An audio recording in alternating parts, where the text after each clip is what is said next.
बनाया, हमने हिंदुत्व बनाया। हमारे सब कुछ सूरज, नदी, पानी, धरती सब आपके आने के बाद आया। सब 2014 के बाद आया। इनके सांसद के ऊपर देशद्रोह का केस चल रहा है। पहली बात, इनके सांसद के ऊपर देशद्रोह का केस चलेगा। जल्दी जल्दी जल्दी एक ही लाइन बोलूंगा, ज्यादा नहीं। इतनी बड़ी हार के बाद भी इनका कॉन्फिडेंस देख रहे हैं, कह रहे हैं ये हार नहीं है, आपको हराया नहीं है। बिहार की जनता ने लिटरली कूट दिया है इन लोगों को। ये गजब बात हो गई, ये हार नहीं लग रही है इनको। और मैं एक चीज कहना चाहता हूं, मैंने ऐसा कुछ नहीं कहा जो इन सबने कहा, लेकिन इतना तय है कि आज भी अगर स्थिति ये है, इतनी बुरी हार के बाद भी अगर स्थिति ये है कि वो हार को हार मानने के लिए तैयार नहीं है, इसे ही एक मानसिकता, मुस्लिम लीगी, माओवादी मानसिकता कहा जाता है। निकलिए इससे बाहर, निकलिए इससे बाहर। गालिब ताउम्र यही भूल करता रहा, भूल चेहरे पर थी और आईना साफ करता रहा। सारी दुनिया गलत है, ये सही है। बस कई कोनों से लड़ाई नहीं करते। मैं बोल लेता हूं, फिर आप बोल लीजिएगा जल्दी। 1996 में एक फिल्म आई थी जुदाई, उसमें उपासना सिंह और जॉनी लीवर का किरदार था। जॉनी लीवर जाता है उपासना सिंह के पास, कहता है कि आप खाना खाएंगी? वो कहती है अब्बा जब्बा डब्बा। वो कहता है कि आप पानी पिएंगे? कहते हैं अब्बा जब्बा डब्बा। कहते हैं घूमने चले? कहते हैं अब्बा जब्बा डब्बा। इनसे कोई सवाल पूछ लो, चुनाव आयोग। इनसे कोई सवाल पूछो, ईवीएम। इनसे कोई सवाल पूछो, वोट चोरी। अरे चुनाव के समय अगर कोलंबिया चले जाओगे तो हारोगे ही ना। चुनाव के समय अगर जंगल सफारी करोगे तो जय श्री राम दोस्तों, आज की डिबेट में हम चर्चा बिहार चुनाव के आए हुए रिजल्ट पर हो रही है। दोस्तों, डिबेट में हम देखेंगे कांग्रेस के प्रवक्ता दीपक झा जी बस एक ही रट लगाए हुए हैं, वोट चोरी का, जो कि कांग्रेस की वही घिसी पिटी हुई आरोप है, जिसको लेकर बीजेपी प्रवक्ता शिवम त्यागी जी ने दीपक झा को बहुत ही करारा जवाब दिया।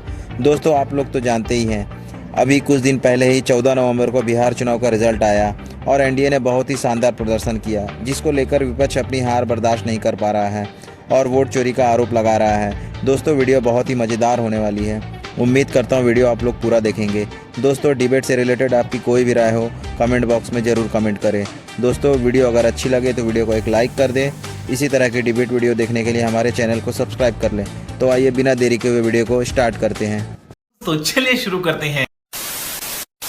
अंजना जी, सबसे पहले तो मैं आपके माध्यम से, इस चैनल के माध्यम से और आपके शो के माध्यम से बिहार की जनता को कृतज्ञ होते हुए हाथ जोड़कर, सर झुकाकर नमस्कार करता हूं, नमन करता हूं और कहता हूं आपका बहुत बहुत धन्यवाद। आपने जिस तरीके से भारतीय जनता पार्टी और एनडीए को प्रचंड बहुमत के साथ जो है सरकार में लाया है, इसके लिए बहुत बहुत धन्यवाद और शुभकामनाएं। और इसके साथ साथ ये कहना चाहता हूं कि बिहार अग्रसर है प्रगति के पथ पर और आपने वो सारी नेगेटिव फोर्सेस को साइड रख दिया जिन्होंने पूरे प्रचार के दौरान सिर्फ और सिर्फ नेगेटिविटी पर बात की। आपने कहा कि मुस्लिम लीगी माओवादी मानसिकता क्या है। जब आप एक देश में खास तौर पर एक तुष्टीकरण के लेवल को इतना ऊपर ले जाएं कि आपका एक मुख्यमंत्री खड़ा होकर कहे कि अगर कांग्रेस है तो मुस्लिम है और मुस्लिम है तो कांग्रेस है, इसके अलावा और कुछ नहीं हो सकता, ये रेवंत रेड्डी ने कहा था, तो जाहिर है मतलब आप तुष्टीकरण पर इस हद तक चले गए। अरे जब से इस्लाम है तब से हिंदुस्तान में इस्लाम है, तब तो कांग्रेस नहीं थी, लेकिन वो तो थे, इसके अलावा माओवादी विचार क्या है? आप किसी प्रोसेस में विश्वास ही नहीं करते हैं।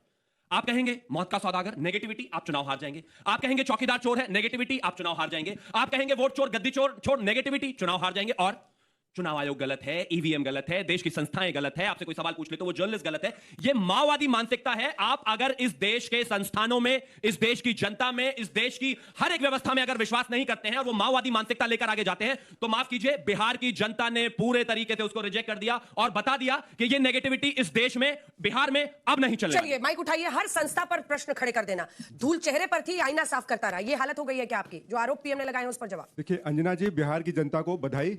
एक नए उज्जवल भविष्य की हम कामना करते हैं कि बिहार में जिन वादों पे सरकार आई है वो वादे पूरे करेंगे। अगर नहीं करेंगे तो हम इनसे सवाल करते रहेंगे। आज वक्त क्या आ गया है, जो 45 साल पार्टी है, पुरानी पार्टी है, वो कहती है कि हिंदुस्तान पहले था नहीं, धर्म पहले था नहीं, हमारे आने से धर्म हो गया है।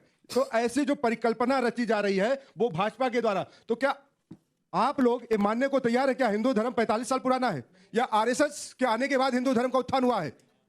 आरएसएस से पहले भी हिंदू धर्म था। तो जो इन्होंने क्या किया है, हमारी संस्कृति क्या है, सभ्यता क्या है, कल्चर क्या है, वो है एतत् देश प्रसूतस्य सका सासात जन्मना स्वम स्वम चरित्रम शिक्षेरन पृथ्व्याम सर्वमानवा। जो उपनिषद कहते हैं कि हर व्यक्ति अपने चरित्र से इस राष्ट्र का निर्माण करेगा, अपने व्यक्तित्व से अपना योगदान देगा इस राष्ट्र निर्माण में। लेकिन भाजपा क्या कहती है, हम 20% और 80% की बात करते हैं, कपड़े देख के पहचानते हैं। इसलिए हम इनसे सवाल करते हैं तो मोदी जी आएंगे और जो मन होगा, कभी परिजीवी बोल जाएंगे, कभी कुछ बोल जाएंगे, तो उनके पास जुमलेबाजी करने के सिवाय कुछ है नहीं। तो जुमलाबाजी करना बंद करिए, मुद्दों पे बात करिए। आप देश के सर्वोच्च पद पे हैं, आप डरते किससे हैं? जनता ने क्यों नकारा? छोड़िए मोदी जी को, इस पर बताइए कि जनता ने क्यों ऐसे नकारा कि मतलब एआईएमआईएम के साथ बराबर पर कांग्रेस आ जाए, ये क्या क्या क्यों हुआ है? देखिए, इसको नकारना नहीं बोलते हैं। बात यह है कि भगवान श्री कृष्ण जब अर्जुन युद्ध नहीं कर रहा था तो उसको बोलते हैं हतो व प्राप्स्यसि स्वर्गम जित्वा तो भोक्ष्यसे महिम, और तस्मात् उत्तिष्ठ कौन्तेय युद्धाय निश्चय, मतलब युद्ध का निश्चय करो, हार और जीत होती रहेगी। ये चुनाव हारे ना, एक लोकतांत्रिक प्रक्रिया का एक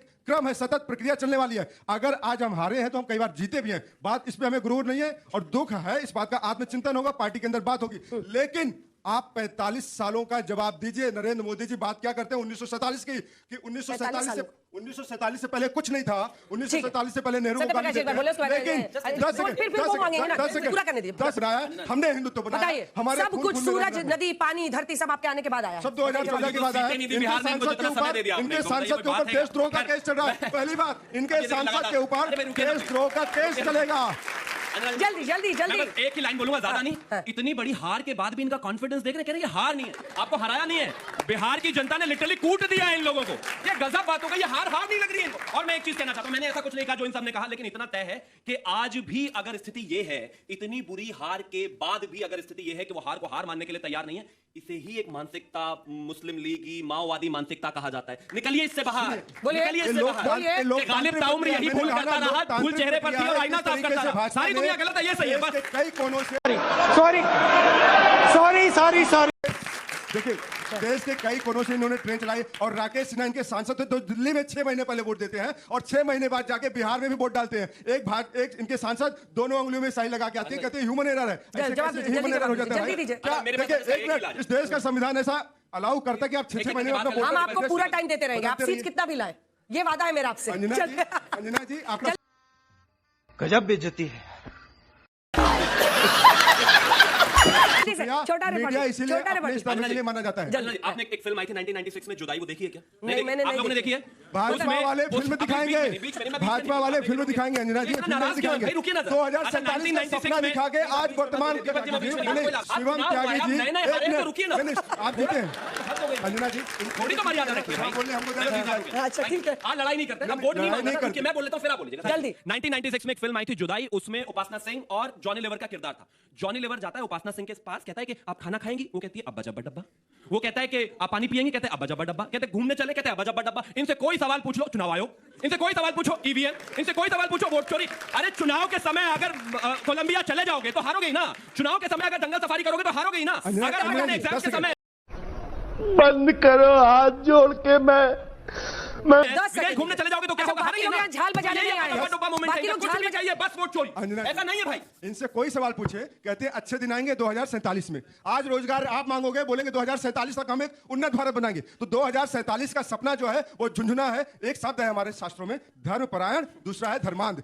लोगों को धर्मांध बनाने की कोशिश कर रहे हैं और भाषा का इस्तेमाल नहीं करना चाहता, लेकिन वो झुंझुना राहुल गांधी जी के पास ही है फिलहाल। तो अभी जनता ने थमा दिया उनको कि भाई सॉरी, संविधान के हिसाब से चलने वाले लोग हैं। भाषा है वो झुंझुना सिर्फ एक ही नेता के पास है इस समय इस देश में।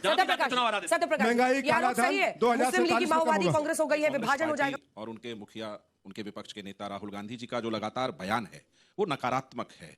जब वो कहते हैं कि स्टेट से लड़ेंगे, भारत के स्टेट से लड़ेंगे, जब विदेशों की धरती पर जाकर कहते हैं लोकतंत्र नहीं है भारत में, जबकि हर जगह वो कुछ ना कुछ ऐसा करते रहते हैं जिससे पता चलता है कि लोकतंत्र बहुत मजबूत है। कांग्रेस पार्टी मोदी जी की कब्र खोदने लगती तो उसमें लोकतंत्र मजबूत दिखता है। राहुल गांधी जी एक रणनीतिक रूप में बीमार हो गई है कांग्रेस। जब जो दवाई समझ में आता है वो खाते रही है, लेकिन वैचारिक रूप में कांग्रेस का पतन बहुत तेजी से हुआ। जितना संस्कृत ये दीपक झा जी बताते हैं, राहुल गांधी जी को कहीं नहीं समझाते हैं आप। गीता के सारे श्लोक पूर्वमेव निमित्त मात्रम भव सव्यसाचित काहे नहीं समझाते हैं।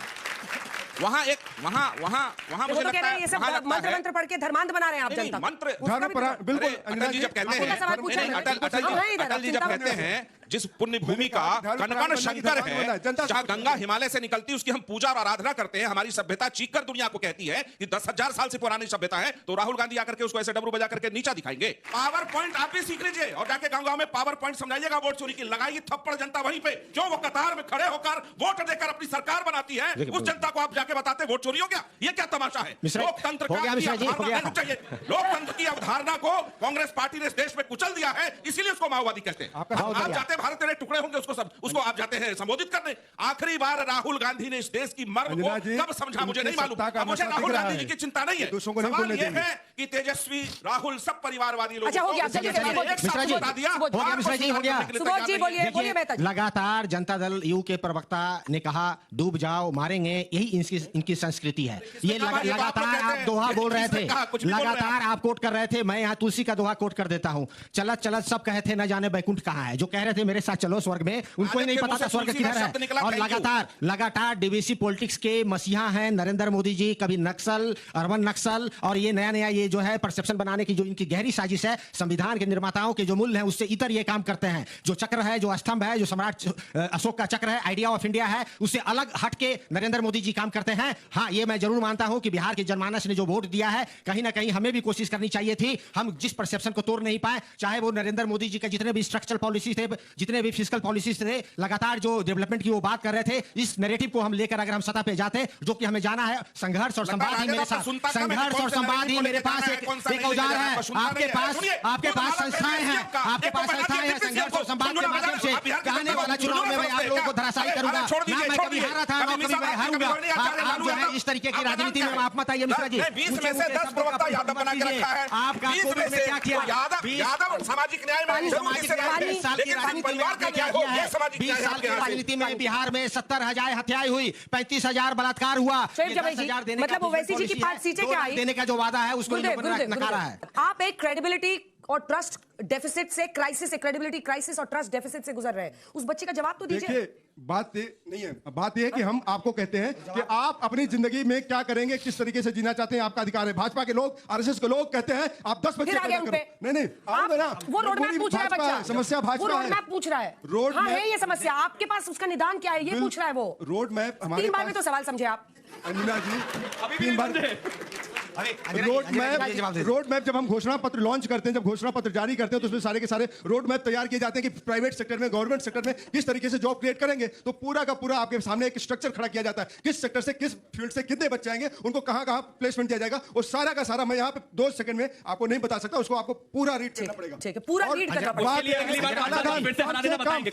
हम काला धन की बात करने को जुमला नहीं कहते, काला धन आएगा, काले धन वाले लोग आएंगे। अब तो बोलना था, जनता को कन्विंस करना था सर चुनाव के पहले। जल्दी बोलिए। अंजना जी, हमारे पास रोड मैप है, तभी हम हरियाणा में तीसरी बार, दिल्ली में 25 साल बाद, महाराष्ट्र में रोड मैप इनके पास एक चीज का है, चुनाव कैसे जीतेंगे, तिकड़म कैसे करेंगे, धोखेबाजी कैसे करेंगे, सत्ता का दुरुपयोग कैसे करेंगे, इसके लिए इनके पास रोड मैप है। कोई लाभ नहीं है। हो गया आपका?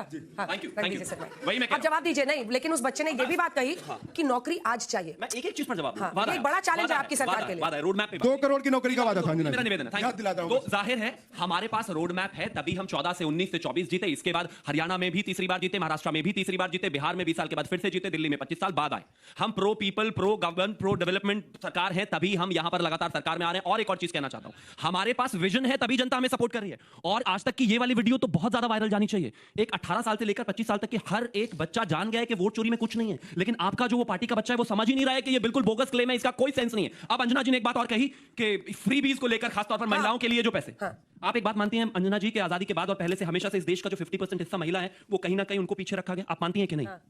तो अगर उनको लेकर, उनके डेवलपमेंट के लिए, उनको आगे बढ़ाने के लिए कोई भी सरकार कोई भी मदद करना चाहती है, तो वो गलत कैसे है? इलेक्शन के पहले नहीं, बिल्कुल इलेक्शन के पहले नहीं है। इलेक्शन के समय, बिल्कुल इलेक्शन पहले नहीं है। 2005 के बाद से नीतीश जी आए, सबसे पहले 35% आरक्षण देने वाले वो थे, वो तो इलेक्शन के समय नहीं था। बीपीएससी में 18% रिजर्वेशन दिया, वो तो इलेक्शन के समय नहीं था। पंचायत में 50% रिजर्वेशन दिया, वो तो इलेक्शन के समय नहीं था। लेकिन अगर उनको आगे बढ़ाने के लिए, उनको सेल्फ सफिशिएंट बनाने के लिए, उनका कोई कारोबार हो, उसके लिए 10,000 रुपए देना, अगर आपको लगता है फ्री वीजा, तो माफ कीजिए, फिर तो आप इक्वलाइजेशन को ढंग से समझ ही नहीं पा रहे। अब आ गया था जॉब की बात करते हैं। बिल्कुल हम आज ही जॉब देने की बात कर रहे हैं, लेकिन महिलाओं को आरक्षण कब मिलेगा देश की जनता को अभी नहीं पता है। मिल गया, महिला आरक्षण पास करती हैं, लेकिन अभी इनका रोड मैप भगवान इन्हीं को कुछ नहीं पता है। प्लीज आप रुकिए। महिलाओं के साथ, महिलाओं के नाम पे अत्याचार कर रहे हैं, तो फिर वोट कैसे देंगे? बहनों का वोट, महिलाओं का वोट बिहार में 72% पड़ा, आपको पता है? महिलाओं ये जो 202 सीटें हैं, ये उन्हीं की वजह से है। मेरे देश के प्रधानमंत्री ने कहा हमारा एमवाई एक ही है, महिला और युवा, तभी भारतीय जनता पार्टी और एनडीए लगातार जीत कर सरकार में आ रही है। जाहिर है वो हमारे 2 करोड़ रोजगार का, 2 करोड़ नौकरी का रोड मैप आज तक नहीं दे पाए।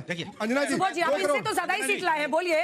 अब देखिए अंजना जी, दोस्तों उम्मीद करता हूँ वीडियो आप लोगों ने पूरी देखी होगी। इसी तरह की लेटेस्ट डिबेट वीडियो देखने के लिए हमारे चैनल को सब्सक्राइब कर लें। धन्यवाद।